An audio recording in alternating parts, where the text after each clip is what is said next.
बच्चों, आज हम करेंगे कक्षा 8 की वर्कशीट नंबर 5। मैथ की वर्कशीट नंबर 5 है बच्चों। एक चर वाले रैखिक समीकरण इसके बारे में जानेंगे। तो बच्चों, रैखिक समीकरण के बारे में हमें पता है। आज हम जानेंगे एक चर वाले रैखिक समीकरण। प्रिय बच्चों, हम बीजीय व्यंजकों से समीकरण बनाना पिछली कक्षा में सीख चुके हैं। तो बच्चों, पता ही है एक्स वाई जेड इस तरह के नंबर लेते हैं, ए बी सी भी ले सकते हैं। तो उनके साथ हम समीकरण बनाते हैं। तो जैसे x-5 या +5 भी कर सकते हैं। खाली x भी हम ले सकते हैं, 2x भी हम ले सकते हैं, 5x भी ले सकते हैं। ये भी यानी इसमें एक ये होना चाहिए, चर होना चाहिए, तभी समीकरण बनना संभव है। अगर हम ये x नहीं लेते हैं या x y z ये इनमें से कुछ नहीं लेते हैं तो हम खाली संख्या ही लिख पाएंगे, इसे संख्या कहा जाएगा। तो इनके संख्या के साथ इसको रखना ज़रूरी है, या खाली इसको रख सकते हैं, तो भी हम इसको चर बोलेंगे। सबसे पहले हम बीजीय व्यंजक को दोहरा लेते हैं। आओ सोचें, राजू और बीनू दो भाई हैं। बीनू राजू से 3 वर्ष छोटा है, परंतु राजू की आयु ज्ञात नहीं है। अब इन्होंने बताया राजू बीनू दो भाई हैं। बीनू राजू से 3 वर्ष छोटा है, 3 वर्ष छोटा है बीनू। राजू बड़ा है, बीनू छोटा है, 3 वर्ष का इनमें अंतर है।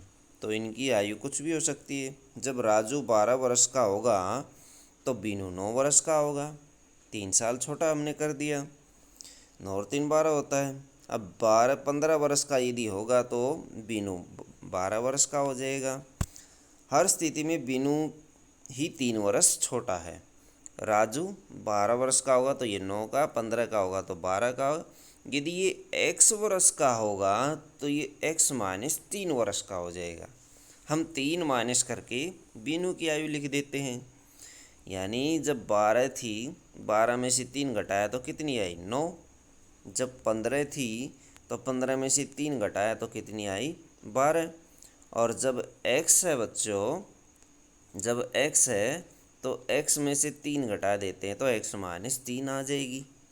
3 माइनस करके हम आयु निकाल सकते बीनू की। तो यदि राजू x वर्ष का होगा तो बीनू x-3 वर्ष का होगा। याद रहे x एक अचर राशि है जिसका प्रयोग हम किसी भी स्थिति में संबंध दर्शाने के लिए करते हैं। तो बच्चों, x क्या है? एक अचर राशि होती है जिसका हम इसके साथ संबंध दर्शाने के लिए कर सकते हैं। यदि हम x के स्थान पर l, p, m, t, y, z आदि को लेते हैं तो ये भी अचर राशियाँ हैं। तो अचर राशियों के साथ हम इस तरह से समीकरण बना सकते हैं। आइए एक ही स्थिति की विभिन्न तरीकों से चर्चा करते हैं। कथन 1, सरिता के पास अमीना से 10 कंचे अधिक हैं। कथन 2, सरिता के पास कुल 20 कंचे हैं जो अमीना से 10 अधिक हैं। बिल्कुल सही है। 10 अधिक कहें या फिर कंचों की संख्या बताकर हम उससे अधिक दिखाएं।